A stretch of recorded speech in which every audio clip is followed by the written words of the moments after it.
இங்க பாக்கியாவும் கோபியை பத்தி பேசி முடிச்சாச்சு, எல்லாரும் கிளம்பலாம் அப்படின்னு சொல்லி அவங்கவுங்க வேலையை பார்க்க கிளம்ப ட்ரை பண்றாங்க. ஆனா ஈஸ்வரியும் மறுபடியுமே பாக்கியாவை நிறுத்தி, முதல்ல நில்லு பாக்கியா, நம்ம இன்னும் கோபியை பத்தி பேசி முடிக்கல அப்படின்னு சொல்லிட்டு அவங்களுமே பாக்கியாவை எதுக்க ஆரம்பிக்கிறாங்க. அதே நேரத்துல செலியனுமே இருந்துகிட்டு, இங்க பாருமா, நீங்க பண்றதெல்லாம் ரொம்ப தப்பா இருக்கு. இந்த மாதிரி அவர் பண்ண ஒரு சின்ன விஷயத்துக்காக அவரை போலீஸ்ல மாட்டி வருது உண்மையிலுமே பெரிய தப்பு அப்படின்னு சொல்லிட்டு இந்த பக்கம் செலியன், இனியா, அது மட்டும் இல்லாம ஈஸ்வரி, இவங்க 3 பேர் சேர்ந்து பாக்கியாவை எதிர்க்க ஆரம்பிக்கிறாங்க. ஆனா புகழுமே எவ்வளவோ இந்த பக்கம் வந்து முட்டு கொடுத்து பாக்குறாரு. பட் ஆனா அவங்க அதை கேட்கற மாதிரியே கிடையாது. புகழையுமே வந்து, நீ பார்த்துட்டு இருக்கிற சான்ஸ் கூட அப்பா வாங்கி கொடுத்தது தான், அந்த நன்றியை மறந்துட்டு நீ இந்த மாதிரி பண்ணாத அப்படின்னு சொல்லி செலியனுமே புகழுக்குமே ஒரு பாயிண்ட் போட்டு போயிடுறாரு. இந்த பக்கம் ஈஸ்வரியுமே இருந்துக்கிட்டு, பாக்கியா, நீ இதை பண்றதுக்கு முன்னாடி ஒரு வார்த்தையாவது என்கிட்ட நீ கேட்டிருக்கணும், என்னை எதுக்காக கன்சிடர் பண்ணாம நீ இதை பண்ண அப்படின்னு சொல்லிட்டு அவங்களுமே டென்ஷன் ஆயிட்டு இருக்காங்க. உடனே பாக்கியாவும் இருந்துக்கிட்டு, இங்க பாருங்க, என்னோட விஷயத்துல நான் எதையுமே கண்டுக்க மாட்டேன், அவர் என்னமோ பண்ணிட்டு போறாரு அப்படின்றத நான் விட்டுருப்பேன். என்னோட ஹோட்டலை வச்சு என்ன தரம் தாழ்த்தணும் அப்படிங்கிறதுக்காக அதுல மக்கள் உயிரோட விளையாண்டாரு பாத்தீங்களா, அன்னைக்கே முடிவு பண்ணிட்டேன், இவருக்கு சரியான பாடத்தை நம்ம கற்றுக் கொடுக்கணும். அது மட்டும் இல்லாமல் அவர் ஒன்றும் சின்ன பிள்ளை கிடையாது, பெரிய ஆள் தானே, அவருக்கு எப்படி நடந்துக்கணும்னு அவருக்கு தெரியாதா அப்படின்னு சொல்லிட்டு இந்த பக்கம் ஈஸ்வரிக்கு சரியான பதிலை கொடுத்துட்டு பாக்கியாவும் உள்ள போயிடுறாங்க. உள்ள போனவொன்னு எழிலையுமே கூப்பிட்டு, இங்க பாரு எழில், நீ முதல்ல அந்த பட வாய்ப்பு வேணான்னு சொல்லாத, தயவு செஞ்சு உனக்காக வந்த வாய்ப்பு, அதாவது உன்னோட திறமைக்கு கிடைச்ச வாய்ப்பு, அந்த வாய்ப்பு சரியா பயன்படுத்திக்கிட்டு அந்த படம் மூலமா நீ உன்னோட வாழ்க்கையை உயர்த்திக்கிறதுக்கு பாரு அப்படின்னு சொல்லிட்டு அந்த பட வாய்ப்பை விட்டுறக்கூடாதுங்கிற விஷயத்தையுமே எங்க எழில் கிட்ட இவங்க சொல்லிக்கிட்டு இருக்காங்க. அதே நேரத்தில் எங்க செலியனுமே எங்க அப்பாவை பார்க்கலாம் அப்படின்னு சொல்லிட்டு ஸ்டேஷனுக்கு வந்து பார்க்குறாங்க. வந்து பார்த்தோன்னே இந்த பக்கம் அவங்க கோபி உட்காந்துருக்க நிலமையை பார்த்துட்டு எங்கள் செல்லிலுக்குமே ரொம்பவே ஃபீல் ஆகுது. எதுக்காகப்பா இங்கே உட்காந்துருக்கீங்க, நீங்கள் பேசுனீங்களா, அவங்க மேலே எந்த தப்பும் இல்லைங்கிறத சொன்னீங்களா அப்படின்னு சொல்லி கேட்குறாங்க.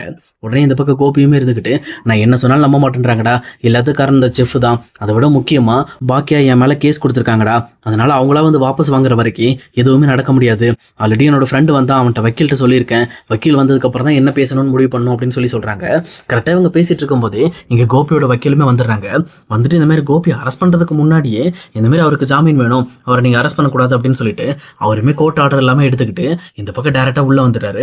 உள்ளே வந்து இன்ஸ்பெக்டர்கிட்ட பேசும்போது அவருமே, இங்கே பாருங்க சார், இது வந்து ஒன்றும் சாதாரண இஷ்யூ கிடையாது, ஒரு ஹோட்டலில் கெட்டு போன சிக்கனை கலந்து மக்களோட உயிருக்கு ஆபத்தை ஏற்படுத்தியிருக்காங்க, இதுக்கு துணையாக நின்று செஞ்சது இந்த செஃப், அது மட்டும் இல்லாமல் அவரை செய்ய சொன்னது இவர் தான், இவங்க தான் செஞ்சாங்க அப்படிங்கிறதுக்கு உண்டான ஆடியோ ஆதாரம் வரைக்கும் எங்ககிட்ட தெளிவாக இருக்குது. நீங்கள் இன்னும் நாங்கள் கேஸை கோர்ட்டுக்கே கொண்டு போகல, அதுக்கு முன்னாடி நீங்கள் எப்படி வந்து இவரை நீங்கள் வந்து ஜாமீனில் எடுக்க முடியும் அப்படின்னு இன்ஸ்பெக்டருமே இந்த பக்கம் வக்கீல்கிட்ட கேட்குறாரு. அப்போ வக்கீலுமே இருந்துட்டு, இங்கே பாருங்க, எப்படியாவது அவர் வெளியில் வரணும், அதுக்கு ஏதாவது வாய்ப்பு இருந்தால் சொல்லுங்க அப்படின்னு சொல்லி கேட்குறாங்க.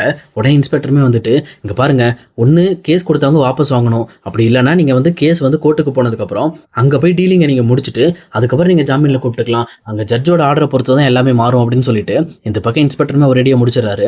அதே நேரம் இங்கே வக்கீலுமே இருந்துக்கிட்டு, இங்கே பாருங்க கோபி, நான் சொல்கிறத தெளிவாக கேட்டுக்கங்க, உங்கள் வீட்டை பொறுத்த வரைக்கும் அவங்க எப்படியாவது கேஸை மட்டும் வாபஸ் வாங்கிட்டாங்க அப்படின்னா இந்த பிரச்சனை இன்னைக்கே முடிஞ்சு போயிடும். பட் ஆனால் நீங்கள் கோர்ட்டுக்கு போனீங்க அப்படின்னா கண்டிப்பாக உங்களுக்கு எதிரான ஆதாரங்கள் தெளிவாக இருக்குன்னு சொல்கிறாரு. அப்போ நீங்கள் உள்ளே போகிறது கன்ஃபார்ம் தான், அதிலிருந்து தப்பிக்க முடியாது, எப்படியாவது உங்கள் வீட்டில் இருக்கிறவங்களை கன்வின்ஸ் பண்ணி இந்த கேஸை வாபஸ் வாங்க பாருங்க அப்படின்னு சொல்லி சொல்கிறாங்க. அது கேட்டோன்னே கோபிக்குமே ஒரு வழி தோணுது, இப்போ செம்ம செலியன்ட்ட பேசி பார்க்கலாம், செலியன் நினச்சா எல்லாம் பண்ண முடியும் அப்படின்னு சொல்லிட்டு இந்த பக்கம் செலியனை பார்த்து, இங்கே பாரு செலியன், எப்படியாவது பாக்கியாட்ட சொல்லு, இதுக்கு மேலே இப்படி ஒரு தப்பு நடக்காமல் நான் பார்த்துக்கிறேன், அது மட்டும் இல்லாமல் உங்களோட வாழ்க்கை நல்லா இருக்கணுங்கிறதுக்காக தான் நான் நிறைய விஷயம் பண்ணேன், சொல்லப்போனால் இப்படிப்பட்ட ஒரு விஷயம் பண்ணதுக்கு காரணமோ நம்ம எல்லாம் குடும்பமும் ஒன்றா சேரணுங்கிறதுக்காக தான் பண்ணேன், ஆனால் அதை புரிஞ்சுக்காம இப்படி பண்ணிட்டாவ, எப்படியாவது அவகிட்ட போய் பேசுப்பா அப்படின்னு சொல்லி இந்த பக்கம் செலியனுமே மண்டையை கழுவி வீட்டுக்கு அனுப்பி வைக்கிறாரு. அதுக்கேற்ற மாதிரி செலியனுமே வீட்டுக்கு வந்துட்டு இந்த பக்கம் மறுபடியுமே பாக்கியாட்ட அந்த விஷயத்தை பற்றி பேச வராங்க. அப்போ பாக்கியாவும், இங்கே பாரு செலியன், தேவையில்லாமல் இந்த விஷயத்தில் தலையிடாத, நான் ஒரு டைம் முடிவெடுத்துட்டேன்னா அப்புறம் என் பேச்சை நான் கேட்க மாட்டேன், ஆல்ரெடி நான் சொன்னது தான், அந்த கோபி பண்ண தப்புக்கு கம்பி என்னதான் அந்த அளவுக்குலாம் புத்தி வரும் அப்படின்னு சொல்லிட்டு அவங்களுமே அங்கேருந்து கிளம்பிடுறாங்க. இந்த பக்கம் செல்லினுக்குமே என்ன பண்ணுறதுனே தெரில, பேசாமல் நம்ம இதை வந்து ஈஸ்வரிகிட்ட கொண்டு போகலாமா, அவங்கள வச்சு மூவ் பண்ணலாமா அப்படின்னு சொல்லிட்டு இந்த பக்கம் செல்லினுமே ஈஸ்வரிகிட்ட போய் பேச ஆரம்பிக்கிறாங்க. இங்கே பாருங்க பாட்டி, தேவையில்லாமல் அம்மா இப்படி பண்ணிகிட்டு இருக்காங்க, நீங்கள் சொன்னால் கண்டிப்பாக கேட்பாங்க, ஒரு வாரத்தை நீங்கள் அம்மாட்ட எடுத்து சொல்லுங்கள், அது மட்டும் இல்லாமல் இப்போ கேஸை மட்டும் வாபஸ் வாங்கலை அப்படின்னா அப்பா கண்டிப்பாக ஜெயிலுக்குள்ளே போகிறது உறுதியாயிரும், ஏன்னா அவருக்கு எதிரான ஆதாரங்கள் எல்லாத்தையுமே அந்த செஃப் பக்காவாக ரெடி பண்ணி வச்சிருக்காரு, எப்படியாவது நம்ம அப்பாவை காப்பாற்றணுமா, எப்படியாவது நீங்கள் கேளுங்க அப்படின்னு சொல்லிட்டு இந்த பக்கம் குத்தி விடுறாங்க. அதே நேரத்தில் நான் வேணா கோபிக்கும் கூட கால் பண்ணி தரேன், அவங்க கிட்ட பேசுங்க அப்படின்னு சொல்லிட்டு ஈஸ்வரிக்குமே கோபிக்கும் கால் பண்ணி கொடுக்குறாங்க.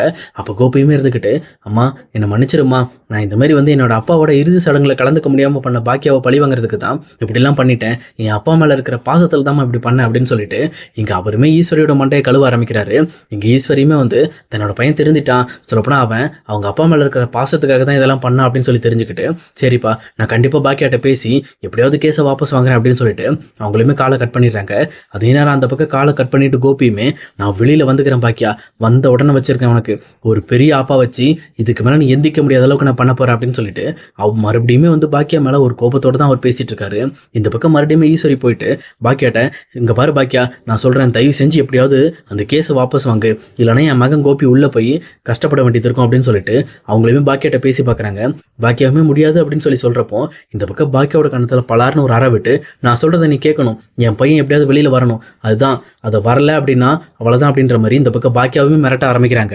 பாக்கியாவுமே ஒன்றுமே புரியாமல் இவ்வளோ நாள் நம்ம பக்கம் இருந்த ஈஸ்வரியுமே எப்படியோ இந்த பக்கம் வந்து தன்னோட மகன் அப்படின்றதுனால அவர் பக்கம் மாறிட்டாங்க, இதுக்கு மேலே யாருமே வந்து நிரந்தரம் கிடையாது போல இருக்கு அப்படின்னு சொல்லிட்டு பாக்கியாவுமே ரொம்பவே ஃபீல் பண்ணி அழுதுகிட்டு இருக்காங்க.